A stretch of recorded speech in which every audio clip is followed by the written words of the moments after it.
get videos for your history lessons? Or you're a curious type just like me, wanting to know more about history and governance? Worry no more. Heslife TV has got you covered. Please watch our videos, like, subscribe to our channel, and hit on the notification button. Obituary Abigail Serum is the name, a student of KNS. Hello there, you are welcome to HisGov TV. In case today is your first lesson of your first time of watching our videos, this is a channel dedicated to the teaching of history, CRS, government, social studies, English language, all in SHS level. And we are also looking forward to adding more videos. If you like these contents, kindly tap on the subscription button for us. My name is Nana Collins. Today we are looking at the issue of Togo, the Togoland question. In our previous lessons, we have been looking at the NLMs and the reasons why Nkrumah won all the three elections conducted. But specifically, we did look at the emergence of the NLM, or the National Liberation Movement. We said that independence could have been achieved for the Gold Coast in 1954. However, because of two developments or events that occurred, independence could not be achieved. And one of those events was the emergence of the National Liberation Movement. And these National Liberation Movements came up with certain demands which were supposed to be looked at. And so the British governor looked at those demands. And there was a new election conducted in 1956 to determine the wishes of the people. Now, we also said that another event that also led to the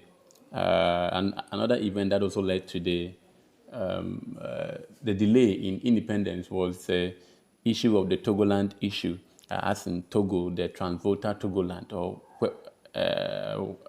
what we normally say the Togoland question. That was also an event that delayed the country towards independence, and that is what we are going to look at. So we have already looked at the NLM, and then today we are looking at the Togoland. These two events we are saying delayed the country's achieving independence in 1954. Good. So we'll look at the Togoland question. What was the Togoland question? Then we also look at the 1956 plebiscites. All right. Good. So let's begin with our lesson objectives. It's quite simple. Identify how the issue of the Togoland question was resolved among the people. So this is going to be our lesson objectives for today. So let's begin with our discussion. Ideally, we have already established that the 1954 Constitution was intended to catapult the country into independence. Yes, the 1954 Constitution, which was Dr. Kwame Nkrumah's Constitution, which he came up with. And by the way, we've also done that lesson. We've done the lesson on the 1954 Constitution. So if you want to have a look, kindly go into our playlist, SHS3 playlist is there. You can have it for yourself. So that Constitution introduced by Dr. Kwame Nkrumah was aimed at of course, catapulting the country into achieving independence. However, that was not possible because of the emergence or because of two developments. And we said that one of those developments was the opposition of the NLM. They opposed Nkrumah and the Constitution and all of that. And then also the issue of the Ewe question, or the Togoland question. We have already looked at these ones. We've looked at the NLM. And so if you have any issues, any questions on the NLM, you can go through our playlist and you'll come across all the lessons on the NLM, the reasons why it was formed, their demands, their failures, and their aims. All of them are there. Now today, we are going to focus our attention on the issue of the Ewe question, how that was resolved. So before we even talk about the Ewe people, let me reintroduce you to the map over here. We have showed it to you before in one of our lessons, but let me reintroduce you to this map again. So this was the nature of the Gold Coast at the time that around 1956, 1954, 1956, when independence was about to be achieved. This was how the map of the Gold Coast, or the Ghana, looked like. All right. So this area is what we term here is what we term as the Northern Territory. This area is what we term as Northern Territory, and then this area is what we term as the Ashanti area. This area, and then this area is what we term as the Gold Coast.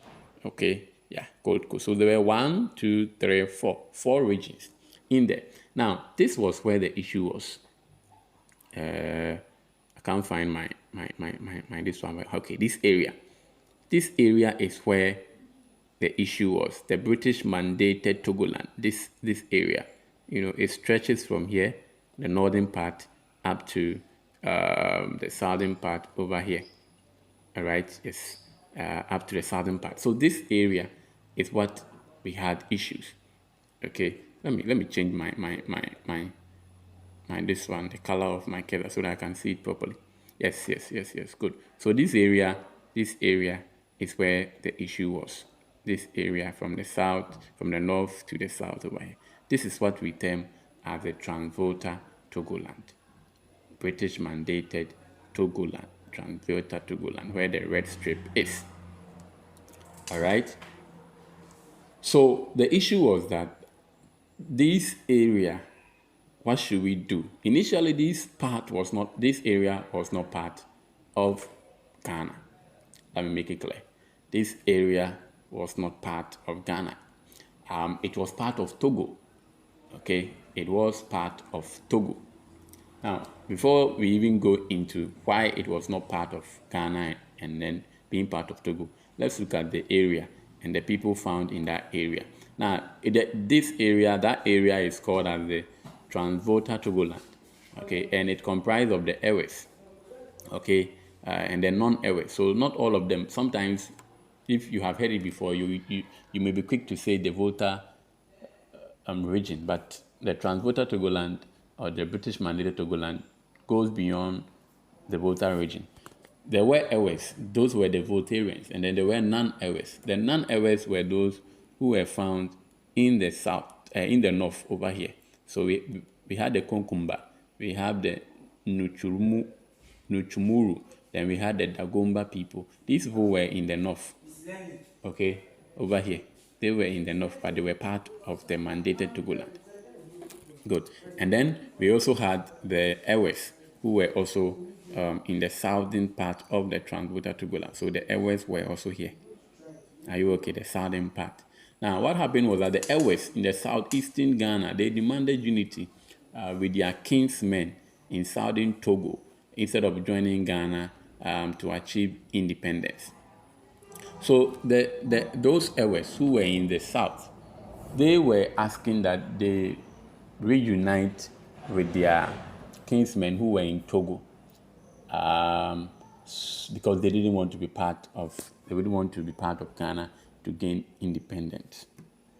Now, you see, the history of Africa or West Africa is so complex that there are so many issues regarding this.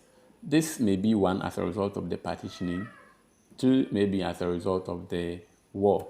But let's look at the history behind the Trans-Volta Togoland and how it came to be part of the British. Now, what happened was that that area, Togo, that area, Trans-Volta Togoland, was part of Togo. So it was a Togoland. I mean, it is a Togoland, part of Togo. Now, that area was a German colony. So Germany administered Togo, plus that is including the Togoland we are talking about here. But then after the First World War, and Germany was defeated in that war, the Allied powers, when I say Allied powers, I'm talking about France and Britain. Because they won the war, they took over all the land that belonged to all the colonies that belonged to Germany overseas. Then it means that Togo was taken over by France and Britain. And so after the First World War and Germany was defeated, Togo now came to be in the hands of France and Britain. No more Germany. So France and Britain decided to share or partition the Togoland or Togo for themselves.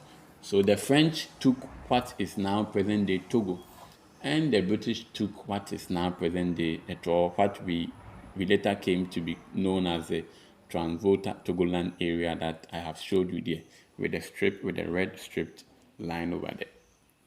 So you could see that I will not blame the Southern Airways who wanted to reunite with their kinsmen in Togo, because really, when you go to the Volta area among the Airways, most of them have relatives and family members in Togo, because they were carved out from Togo. So this was an issue, a big question as to should the people of that area, Trans-Volta Togoland, be part of the Gold Coast to achieve independence, or they were to join their former, kinsmen. So that was the question.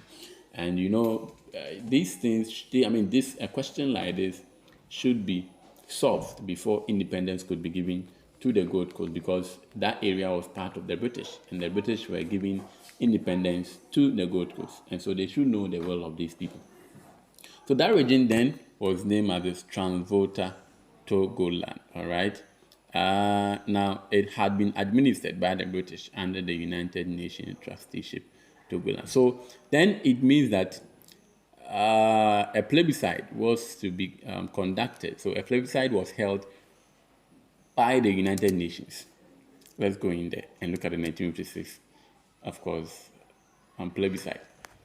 So a plebiscite was then organized by the UN, the United Nations, on May 9, 1956. And this plebiscite was organized to determine whether the people living in the Trans-Volta Togoland will join Ghana at independence or not. Now, what do we mean by plebiscite? Plebiscite is just an election conducted on a particular issue. So it is just yes or no answer. You understand? You choose yes or no. That is what in governance we call plebiscite. Election conducted on a particular issue. Okay, so the issue, if you agree, yes. If you don't agree, no. That is what we term as plebiscite.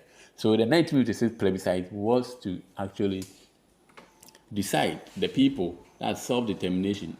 Don't forget, one of UN's principles is self-determination. Let the people determine which form of government or type of government or government they may want to be under.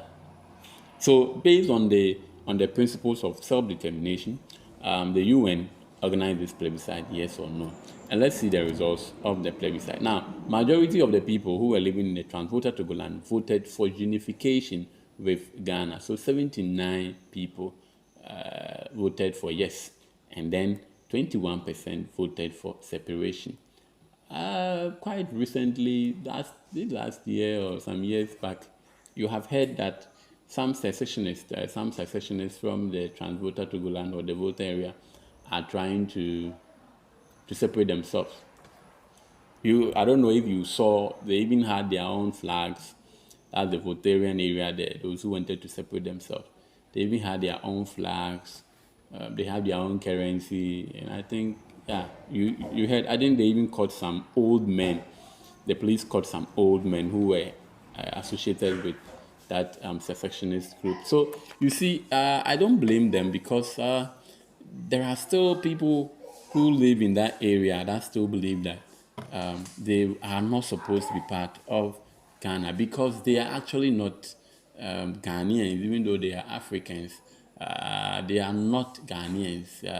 Their land was just partitioning. And so there are some people, see 21%, quite a lot, and people who still think that they should not be part of Ghana.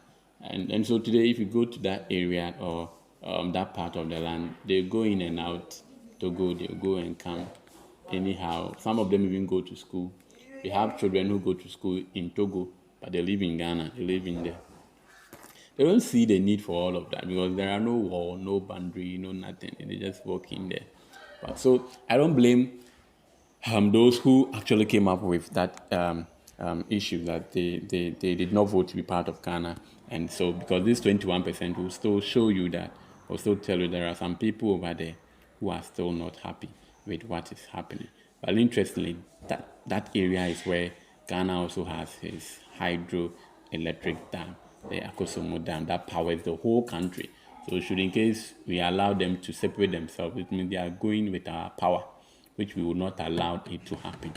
So if you are part of the Trans-Volta Togoland secessionists, tell them they are not going anywhere. Majority carries the vote. Those 21 people, they can go and live in Togo. Okay, so yeah, that is that. So that was solved. All right, so we've come to the end of our discussion. So with that Trans-Volta Togoland, with the plebiscite, 1956 plebiscite solved, the issue of the error question was now resolved. So now they have agreed to be part, even though 21% do not want to be part. Like I said, they should join Togo. The rest should join us. That now resolved. The issue of the NLM is also now resolved because the new constitution has now been drawn. So I think now there is no impediment, there is no hindrance towards the country's attainment of independence. So 1956, 1957, the following year, independence was granted on 6th March for the Gold Coast. And the Gold Coast later changed her name to be called Ghana. Good. So that is that. So from here, from this, all the lessons that we are going to look at, we are going to look at the independence of the Gold Coast with its first Prime Minister, Osajifo Dr. Kwame Nkrumah, and later first president in 1960, the policies of the CPP. And I have all those videos already available on this channel, the CPP and some of the military coups that took place, the Progress Party. Of course, finally, the members of the UGCC had the chance to lead the country. That's the Progress Party, K. Buzia and Edward Akufu. You know, I have all of them, all their policies and then lessons already here. So have a nice day. Thank you for your time. TV, first of all, Bye.